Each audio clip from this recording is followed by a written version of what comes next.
bring your Milwaukee tools to work?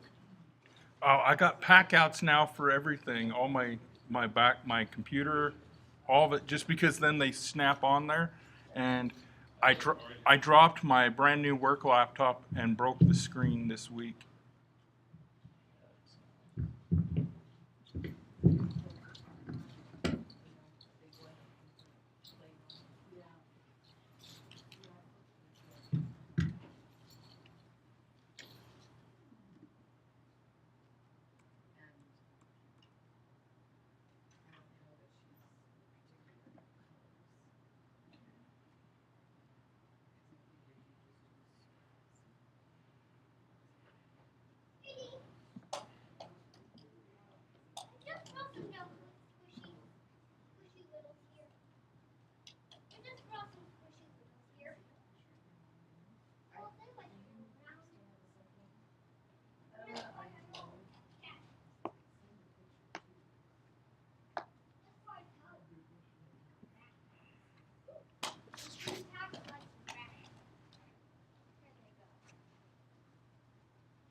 Pick them up.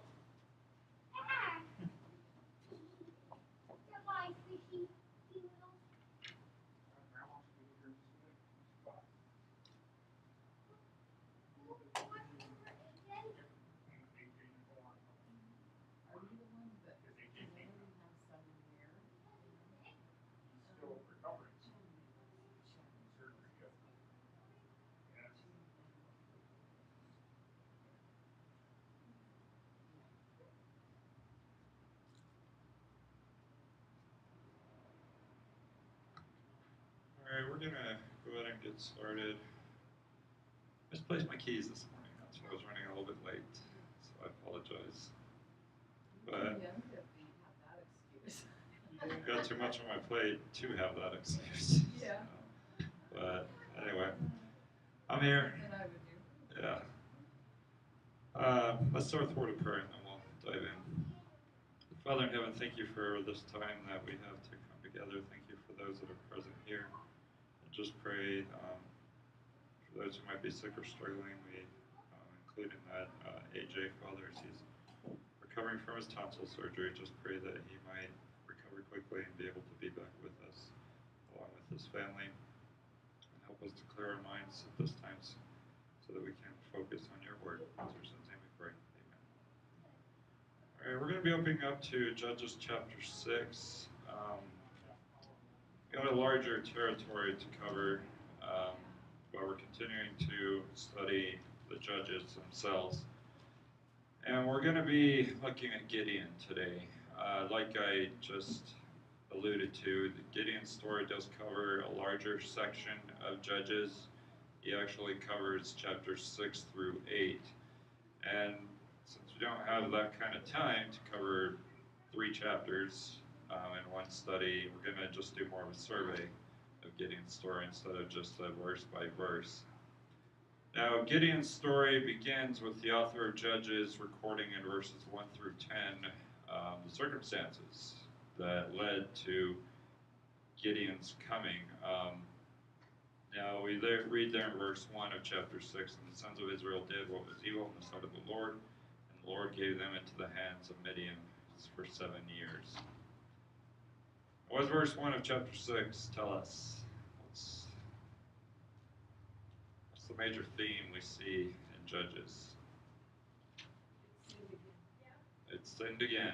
That's the cycle. We see that they sin, they go into difficulty, they cry out to God, God sends a judge, they're faithful for a while, then the cycle repeats. That's what the author of Judges is alluding to here in verse 1. And so they're delivering it into the hands of Midian, just another nation there in that part of the world. And verses 2 through 6, we find that Midian overpowered God's people to the point that they were brought very low. That's what verse 6 tells us. And again, there we see the sons of Israel cried out to the Lord. They cry out for help. And so verses 7 through 10, Gideon's not named yet in those verses, but there's a prophet then the reminder he gives them is that what God did for them, bringing them out of Egypt, where God commanded them not to fear the gods of the land in which they were entering. But the people did not obey. We see that in verse 10. The reminder, and I said to you, I am the Lord your God. You shall not fear the gods of the Amorites in whose land you live, but you have not obeyed me. Questions or comments on verses 1 through 10? So with all that in mind, it's verses 11 through 24. After God sent that unnamed prophet, God called the angel of the Lord. What's called the angel of the Lord in these verses? And here's where we find Gideon introduced to us. There in verse 11, we're told that Gideon was beating out wheat in the winepress in order to save it from the Midianites. So God's people are already under the slavery to Midian, and Gideon's taking measures to protect himself and probably his family by doing what is described here. Then in verses 12 through 18,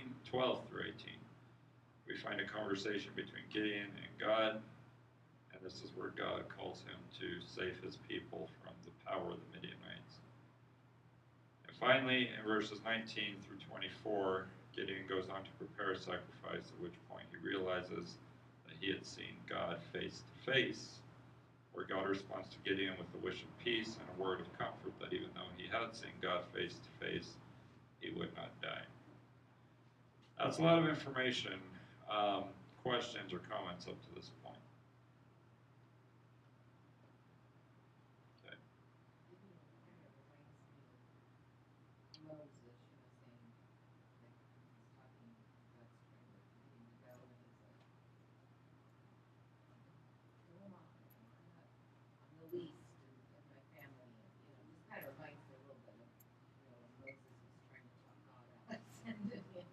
That's true. There is some similarities between Gideon and Moses. The fact that he's beating out wheat there in verse 11 indicates he's probably more in a lowly position as far as in society goes, but this is the person God calls to save his people. So it's those things that set the stage for what we learn about Gideon beginning in verse 25 of chapter 6 and going clear through verse 35 of chapter 8. God did use him to save his people from the power of the Midianites, but he does so in a very specific manner, and we learn some things about Gideon's relationship with God. First, in Judges 6, going through Judges 6, 25 through 35, Gideon was called to destroy the altar of Baal. And in Judges 6, 36 through 40, we find that Gideon tested God. And then in chapter 7, the whole of that chapter, Gideon did obey God. He did as God commanded. And finally in chapter 8, verses 1 through 27, Gideon brought God's people back to God. And then verses 28 through 35, there's some concluding remarks about Gideon, about what happened after the Midianites were defeated, and what God's people did following the death of Gideon. Again, large territory to cover, but we're just going to kind of survey it instead of getting too in depth. So Judges 6, 25 through 35. Gideon was called to destroy the altar of Baal. There in verses 25 through 27, we read, beginning with that section, "On the same night the Lord said to him, Take your father's bull, and a second bull 7 years old, and pull down the altar of Baal which belongs to your father, and cut down the Asherah that is beside it, and build an altar to the Lord your God on the top of this stronghold in an orderly manner, and take a second bull and offer a burnt offering with the wood of the Asherah, which you shall cut down." Then Gideon took 10 men of his servants and did as the Lord had spoken to him. And because he was too afraid of his father's household and the men of the city to do it by day, he did it by night. So what's Gideon called to do there in verses 25 through 27?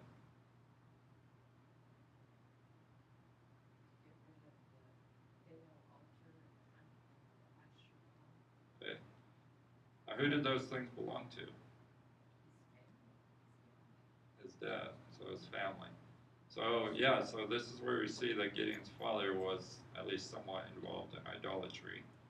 And so God calls Gideon, go destroy this stuff. So what does Gideon do? verse 27.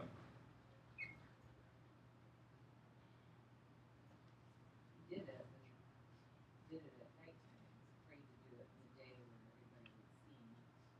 Absolutely. So yeah, he did it at night because yes, he's afraid to do it in broad daylight. Is the idea here. So that in mind, he's done it. We go into verses 28 through 35. The text says, "When the men of the city arose early in the morning, behold, the altar of Baal was torn down, and the Asherah which was beside it was cut down. And the second bull was offered on the altar, which had been built. They said to one another, Who did this thing?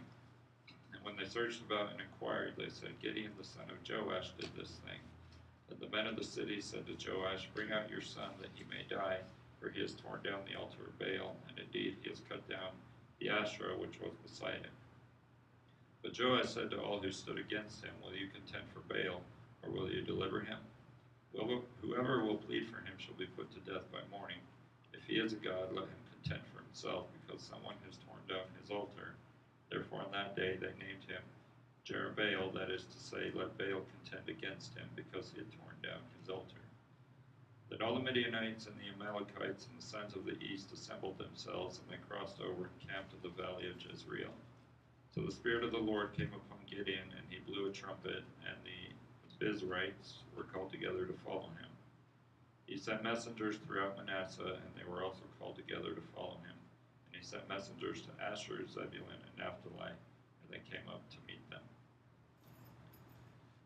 So, Gideon has torn down this altar. What happens next in these verses?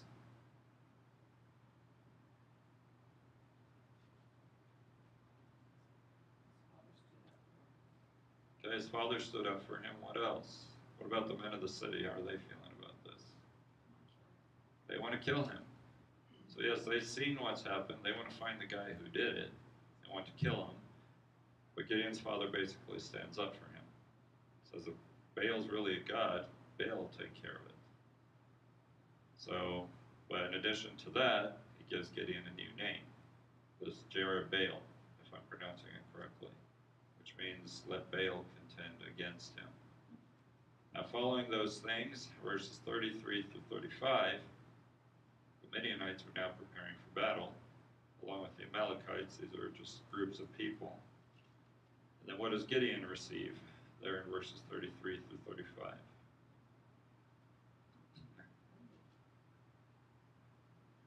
What was that? I thought I heard something. What did Gideon receive? Verse 34, specifically. Oh, the Spirit of the Lord came upon him. The Spirit of the Lord came upon him. So there's that spirit term we love so much to deal with. What's that Spirit of the Lord term about, if you were to see what he received?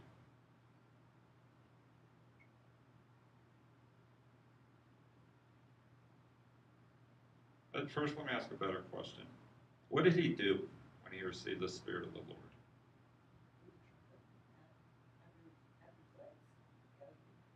Okay. Now, how does that answer the question of what the Spirit of the Lord is about? That's the more tricky question.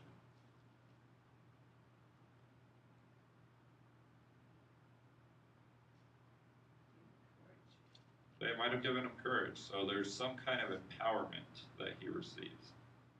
The term here is not Holy Spirit, Spirit of the Lord. This does seem to be some kind of power that he received from God, or courage. We might say courage. Courage would also be involved here. So Gideon receives the Spirit of the Lord,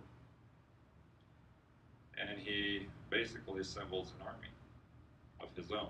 You have the Midianite army, but now Gideon's assembling an army to go to battle against them. Questions or comments on that?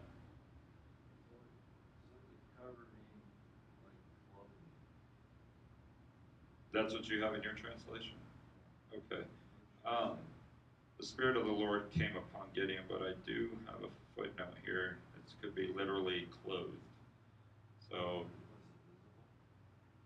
that's the question that I do not have an answer for.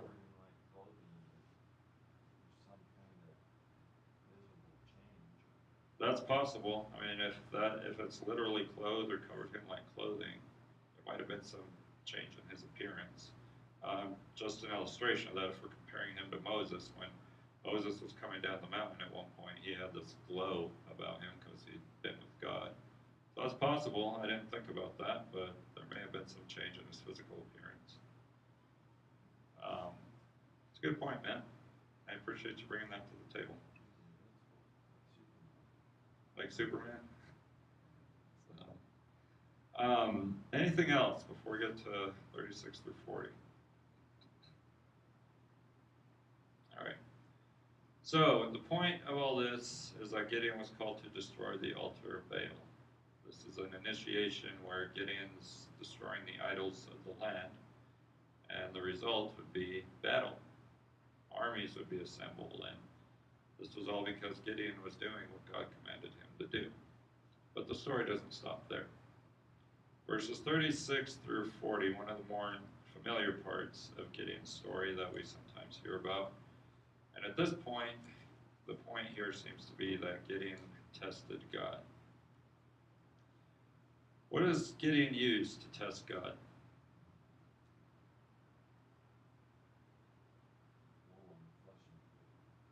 How does yours read?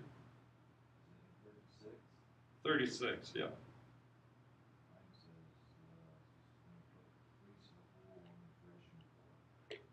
Okay, yeah, that's how mine reads. So yeah, he uses fleece. This fleece of wool is what verses 36 and 37 say. So he gets this fleece, and he's going to use it to test God. So in the first part of this test, Gideon asked God to give him a sign that what he says is true about Gideon delivering God's people. Now, what's the sign that he asked for first? What's going to happen to the fleece? Right, so the fleece is going to be wet, but the ground around it would be dry. That's verses 36 through 38. Ask God, show me that you're going to do this. But then in verse 39 and 40, it's reversed. He asks again, he says there in verse 39 that Gideon said to God, "Do not let your anger burn against me, that I may speak once more. Please let me make a test once more of the fleece. Let it now be dry on the fleece. Let there be dew on all the ground." Now I want to look a little bit at the way he phrases his request here. Why would he say, "Do not let your anger burn against me, I may speak once more. Please let me make a test"? What did God say about testing him? Don't.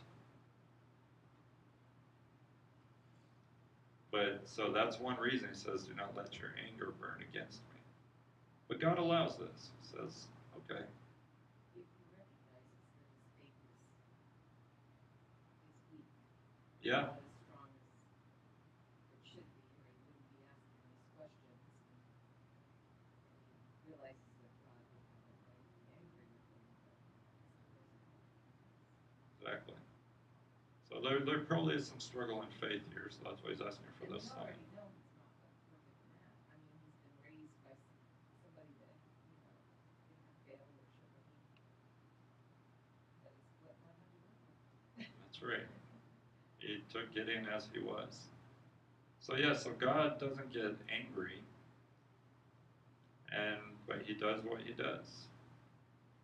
So putting this all together is like Gideon tested God. God said, "Don't test me." There's one exception over in Malachi, but that's a different discussion. But God does what he does, because he wanted Gideon to do this. Questions or comments on 36 through 40? Shows us God's patience and compassion. Absolutely.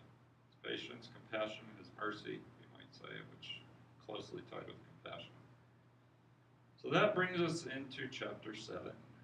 Gideon's story continues. But here's where we're going to really see that Gideon did as God commanded.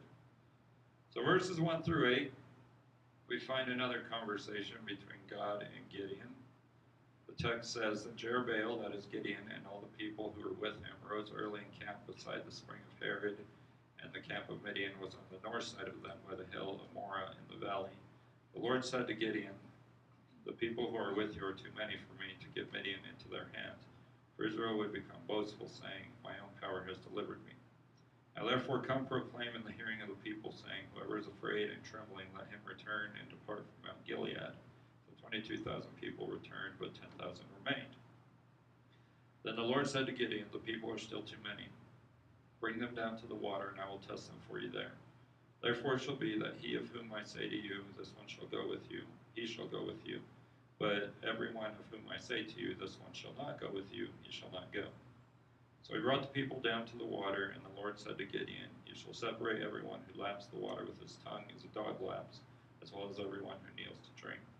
Now the number of those who lapped, putting their hand to their mouth, was 300 men, but all the rest of the people kneeled to drink water. The Lord said to Gideon, I will deliver you with the 300 men who lapped, and will give the Midianites into your hands. So let all other people go, each man to his home. So the 300 men took the people's provisions and their trumpets into their hands. And Gideon sent all the other men of Israel, each to his tent, but retained the 300 men, and the camp of Midian was below him in the valley.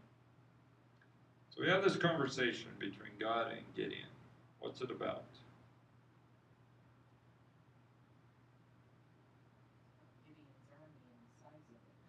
It's about Gideon's army and the size of it.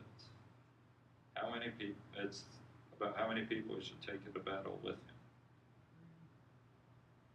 It's 300 ultimately. He had thousands, but God didn't want that many. Now, according to I lost the verse. There it is. According to verse 2, why did God want a minimal army? Israelites becoming arrogant and prideful and saying they were the ones that destroyed the Midianites. He wanted them to recognize this. Exactly. So this is how God wanted it done. Is 300 against an army of probably thousands. So this is what I want, to keep you humble. That's how God works. He works in conditions in order to keep us humble. That's just some application. So following that conversation in verses 9 through 11, the author of Judges records another conversation between God and Gideon, where God calls, the text says, I'll just read it. Now the same night came about that the Lord said to him, arise, go down against the camp, for I have given it into your hands. But if you are afraid to go down, go with Purah, your servant, down to the camp, and you will hear what they say. Afterward your hands will be strengthened, that you may go down against the camp. So I went with Purah, his servant, down to the outpost of the army that was in the camp. So here's basically where God is telling Gideon, it's time to get going. It's time to go to battle. According to verses 9 through 11, more specifically 10 and 11, how is Gideon going to be prepared for battle? What would prepare him?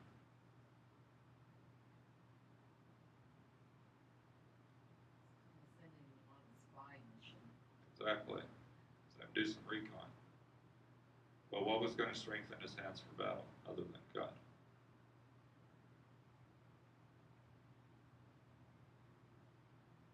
And here's what they were going to say. He hears what they were going to say. He was going to hear something said. That's what would give him the strength he needed, besides God. So verses 12 through 18, the author records the obedience. This begins in verses 12 through 14. It says, now the Midianites and the Amalekites and all the sons of the east were lying in the valleys, numerous and locusts, and their camels were without numbers, numerous as the sand on the seashore. Gideon came, behold, a man was relating a dream to his friend, and he said, behold, I had a dream. A loaf of barley bread was tumbling into the camp of Midian. And it came to the tent and struck it so that it fell and turned it upside down, so that the tent lay flat.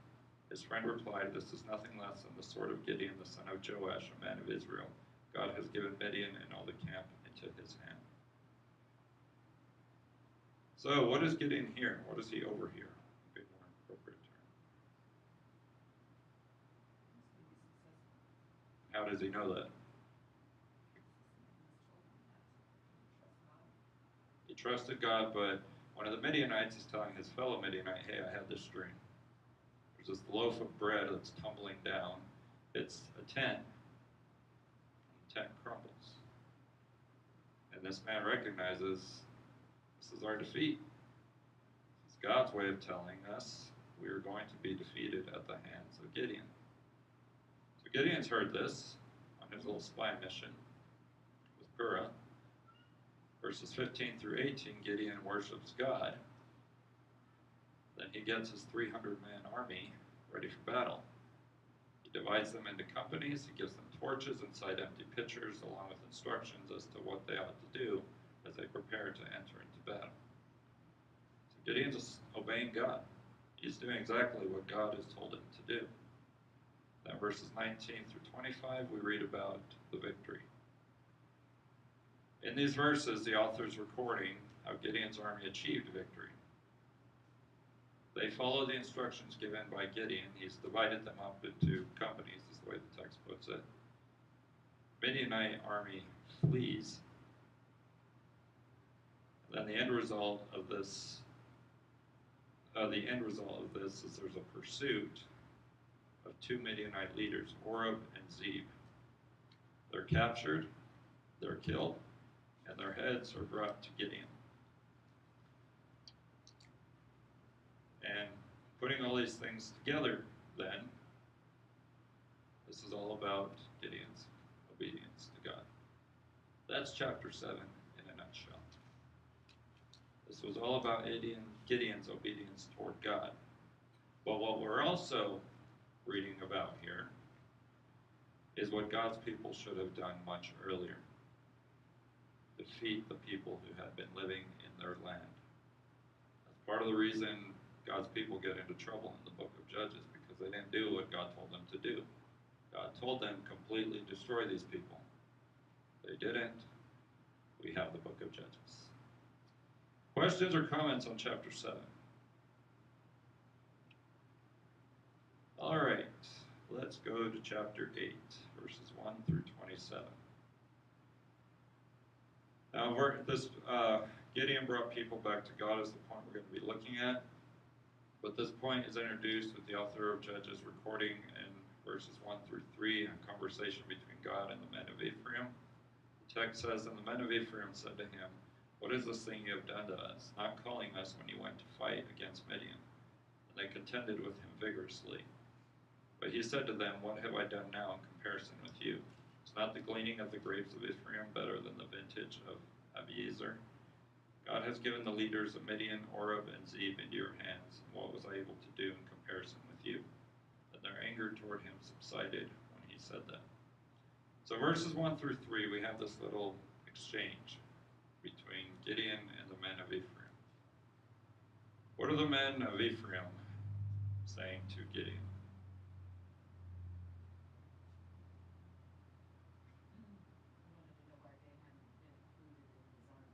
That's it. Why didn't you include us in all of this? But Gideon responds. He says, "What I've done is nothing compared to what you've done." Their anger subsides because part of this is a reminder of what God had done for Gideon, but the men of Ephraim were in a much better situation compared to what Gideon had done. But when they realized God is involved in all this, they were not so angry anymore. Because Gideon was just doing what God told him to do. So in verses 4 through 9, the battle continues. But Gideon is now pursuing just two individuals, this Zeba and Zalmunna. Verses 4 through 9 tell us, "Then Gideon and the 300 men who were with him came to the Jordan and crossed over, weary yet pursuing. He said to the men of Succoth, 'Please give loaves of bread to the people who are following me, for they are weary, and I am pursuing Zeba and Zalmunna, the kings of Midian.' The leaders of Succoth said, 'Are the hands of Zeba and Zalmunna already in your hands, that we should give bread to your army?' Gideon said, 'All right. When the Lord has given Zeba and Zalmunna into my hand, then I will thresh your bodies with the thorns of the wilderness and with briars.' He went up from there to Penuel and spoke similarly to them. The men of Penuel answered him just as the men of Succoth had answered. So he spoke also to the men of Penuel, saying, 'When I return safely, I will tear down this tower.'" So, Gideon's in pursuit of this Zeba and Zalmunna, But at this point, how is he feeling?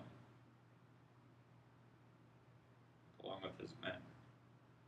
Up there in verse 4.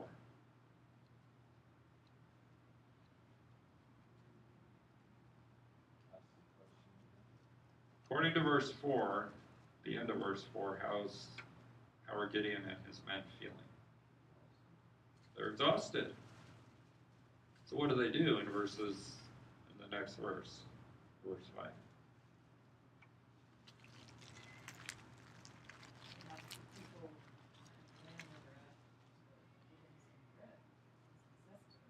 Exactly. How do the people refuse or respond? Gave you the answer. They refuse. And how does Gideon respond to that refusal?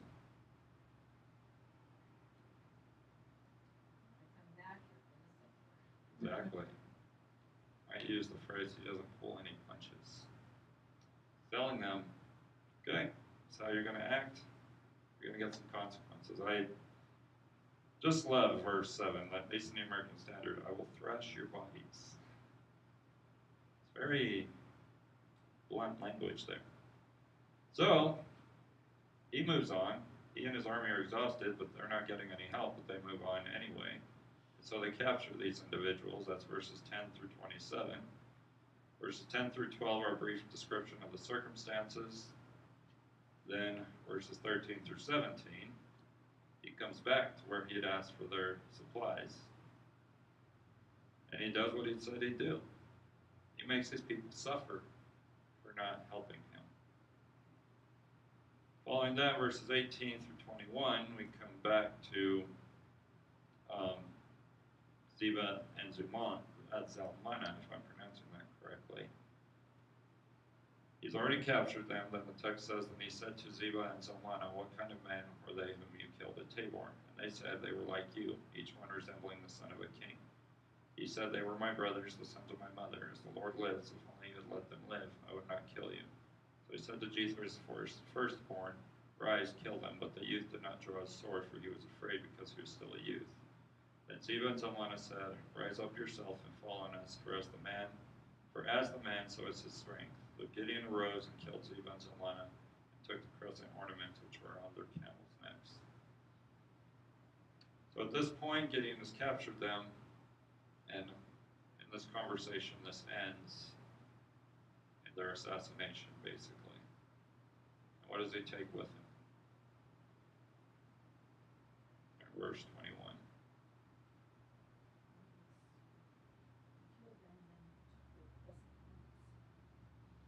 Crescent ornaments that were on his camel's neck. So he takes some loot, basically. So, with all that having happened,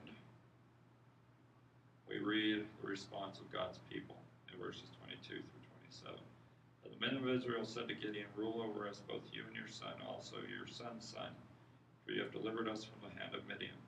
But Gideon said to them, I will not rule over you, nor shall my son rule over you. The Lord shall rule over you.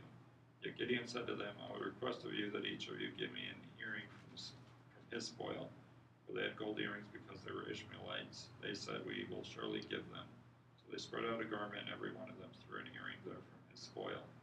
The weight of the gold earrings that he requested was 1,700 shekels of gold, besides the crescent ornaments and the pendants and the purple robes that were on the kings of Midian, and besides the neckbands that were on their camels' necks.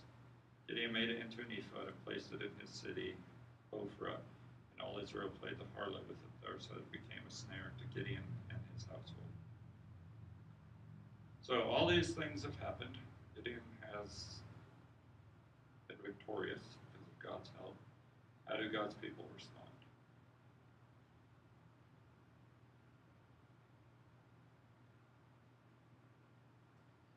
What do they want Gideon to do?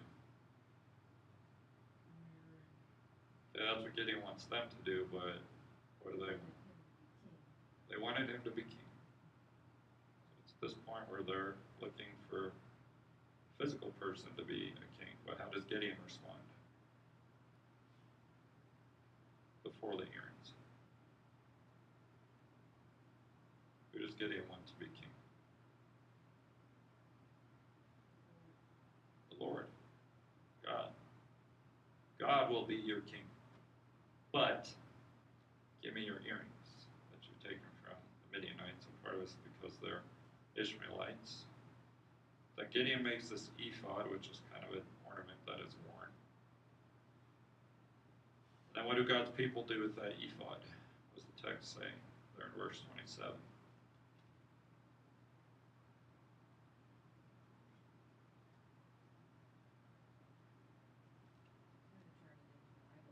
They kind of turn it into an idol.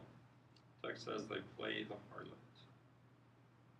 So they do make it into kind of an idol. Play the harlot uses that prostitute, adulterous kind of language to make that point. So even at this point, God's people are beginning to slip back into idolatry. But still, Gideon had brought them back to God, but they didn't remain faithful for very long. So the story concludes, so Midian was subdued before the sons of Israel, and they did not lift up their heads anymore. And the land was undisturbed for 40 years in the days of Gideon. And Jerubbaal, the son of Joash, went and lived in his own house. Now Gideon had 70 sons who were his direct descendants, for he had many wives. His concubine who was in Shechem also bore him a son, and he named him Abimelech. And Gideon, the son of Joash, died at a ripe old age, and was buried in the tomb of his father Joash in Ophrah of the Abiezrites. And it came about as soon as Gideon was dead that the sons of Israel played the harlot with the Baals, made Baal Berith their god. Thus the sons of Israel did not remember the Lord their God, who had delivered them from the hands of all their enemies on every side. Nor did they show kindness to the household of Jerubbaal, that is Gideon, in accord with all the good that he had done to Israel. So, Midian's been defeated, land's undisturbed for 40 years. That's significant for a generation of people. Gideon has children because he had many wives, along with the name of one of his sons, Abimelech. And then he dies. What happens after he dies? What do God's people do? Verses 33 through 35.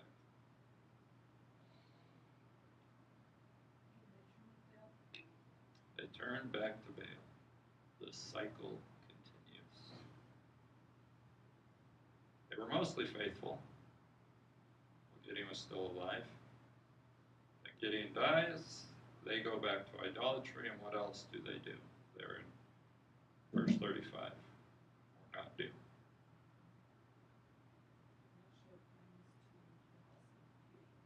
They don't show kindness to the house of Gideon. The house of Gideon is another way of saying his family. But why is this such a problem? What did Gideon do for them? Got them out of bondage. He helped them. He did everything he could. But he dies, they go back into idolatry, and then they mistreat his family. In what way, the text doesn't tell us, but they didn't show kindness. Questions or comments on chapter 8? All right. So, this is your whirlwind tour through the story of Gideon. But the point we should be left with is that he worked hard for the Lord. He was called to destroy the altar of Baal. He did that. He tested God. His faith was strengthened. He did as God commanded, and he brought people back to God. So we too must be hard workers for the Lord. Do whatever it is that God calls us to do. He might call us to help people conquer their modern day idols. Idolatry is still alive and well today. God calls us to obey his commandments. We do that in whatever way he might call us to do so. Finally, Gideon's story shows us that God might call us to bring people back to him. Those are just a few applications from what we've studied today. Any other questions or comments?